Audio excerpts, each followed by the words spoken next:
салом алейкум. Мухторова Парвина боз меҳмони мо ҳастанд, директори муассисаи давлатии маркази ҷумҳуриявӣ ташаккули тарзи ҳаёти солим. Таманно мекунам ки ҳамаи шумо тансиҳат бошед. Дуруд бар шумо, хуш омадед. Саломат бошед.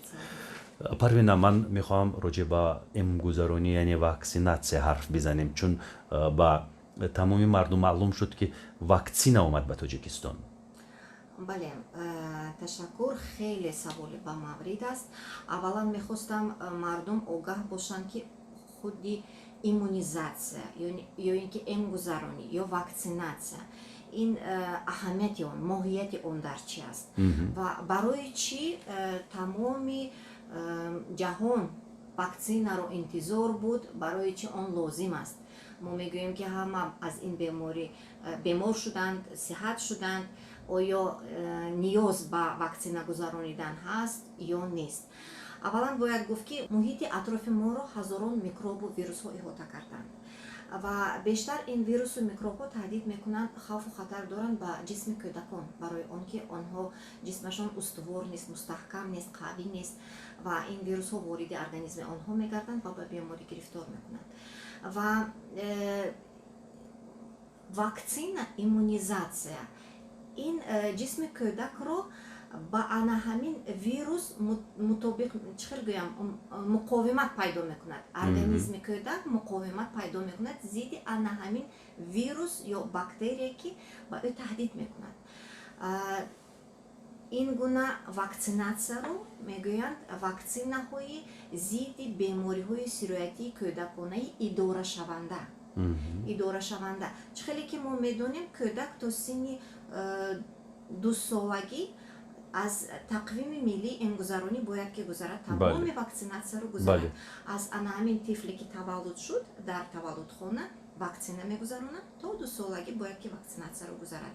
яъне организми кӯдакро дар ин муддат тайёр мекунанд ки зидди ана ҳамин вирусҳо, зидди ана ҳамин сироятҳо муқовимате пайдо кунад ва кӯдак агар ба ин беморӣ гирифтор шавад ҳам онро сабук мегузарад. яъне аз ин ба баъд ба кӯдакони навзод то 2 солагӣ ваксинаи зидди коронавирусро низ мегузаронанд? Не, барои он ки кӯдакон ба ин беморӣ гирифтор шаванд ҳам онро сабук мегузаронанд ва кӯдаки то синни 2 сола вай ки шир мемакад, ширхӯра ҳаст, агар модараш зид ваксина гираду иммунитет, яъне масъуният пайдо кунад, бо шири худ кӯдакро ҳимоя карда метавонад. кӯдакони то синни 2 сола умуман ба кӯдакон ниёз ба кӯдакон ваксинатсия кардан зидди коронавирус. аз чанд сола роиҷ аст имгузаронӣ? имгузаронӣ зидди ковид ба ҳадафҳои чихел гӯям ба целевая группа, ба гурӯҳҳои ҳадафнок. гурӯҳҳои ҳадафнок дохил мешаванд он нафароне ки синну солашон аз 55 боло ва бемориҳои ҳамрадиф доранд. онҳо ба гурӯҳи хавфнок дохил мешаванд ва аввалан ана ҳамин шахсон, ҳамин қишри ҷамъият ваксинатсия карда мешаванд ва табибон ва он нафароне ки бештар бо аҳолӣ сару кор дорад. ана ҳамин нафарон аввалан ба ваксинатсия фаро гирифта мешаванд.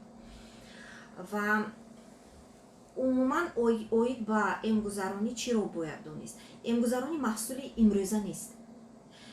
таърихи тиб шаҳодат медиҳад ки он аз даврони кӯҳан дар кишварҳои чину ҳинду пайдо шудааст ва дар Европа бошад аз солҳои 1800 сар карда иммунизатсия мекунанд.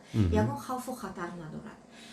вақте ки пандемия эълон карданд, донишмандони тамоми дунё аз пайи тайёр кардани ваксина сар карданд, то ки барои он ки фақат ваксинатсия метавонад паҳншавӣ, вазнин гузаронидан ва фавт аз ин бемориро коҳиш диҳад, тамом кунад. дар фазои иттилоотӣ фарзияҳои зиёд ба вуҷуд омаданд ки дар муддати хеле кӯтоҳ ин ваксина сохта шуд, рӯи кор омад ва мумкин нест ки дар чунин марҳилаи кӯтоҳ ваксина бисозанд.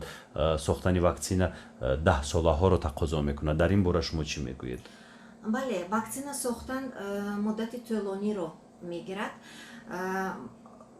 донишмандони тиб сари ин масъала хеле кор карданд, шабу рӯз кор карданд ва таи 1.5 сол мешавад, ҳамин тавр не? Бале. 1.5 сол мешавад ки ваксинаро ихтироъ карданд. ҳукумати ҷумҳурии Тоҷикистон низ дар тамоми чораву тадбирҳоро андешида истодааст ки то ки тамоми сокинони кишвар аз ваксинатсия гузаранд ва аҳолии ҷумҳурии Тоҷикистон солим бошанд ва ба ин беморӣ гирифтор нашаванд. бархеҳо ҳаросу тарс доранд дар лобалои қабул кардани ваксинатсия. шумо чӣ тавсия медиҳед ҳамчун мутахассис? хатар надорад? Не, хатар надорад. танҳо ваксинатсия пеши роҳи панҷшавӣ бемориро вазни гузаронидан ва фавтро мегирад. шумо ваксина кардед? ҳоло ваксина ба ҷумҳурии Тоҷикистон ворид шуд, вале ҳоло вай нашудааст, сар нашудааст ваксина кардан. агар шурӯъ шавад? албатта. ва инро сабт карда расонаӣ мекунед шумо? масалан шумо намояндагони соҳаи тиб, намояндагони ҳукумат дар маҷмӯъ ҳама метавонанд марҳилаи ваксинагузаронии худро сабт карда ба мардум нишон бидиҳанд ки эътимоди мардум бедор шавад, чунки бархеҳо мегӯянд ки ваксина кардан хуб нест, саломатиро вайрон мекунад, саломатиро аз байн мебарад. дар ин бора агар аз ҳамун расонаҳоро хубтар нигоҳ кунед ва фикр гӯш кунед, фаҳмидан мумкин ки ҳамун дар давлатҳои аврупо низ ҳоли дақиқан исбот нашудааст ки зидди ана ҳамин ваксина ё зидди дигар ваксина фавтҳо зиёд ҳастанд, оризаҳо бисёр ҳастанд, дақиқ исбот нашудааст ва бинобар ин далелҳои исбот нашуда набояд ки ба инобат гирифта шавад. Бале. хуб, шумо омодаед ки худро ваксина кунед ва инро сабт карда ба мардум тавассути васоити ахбори умум нишон бидед? барои чӣ не? албатта. бисёр хуб. ва боз як чизи дигар роҷи ба ваксинатсия мехостам аз шумо бипурсам.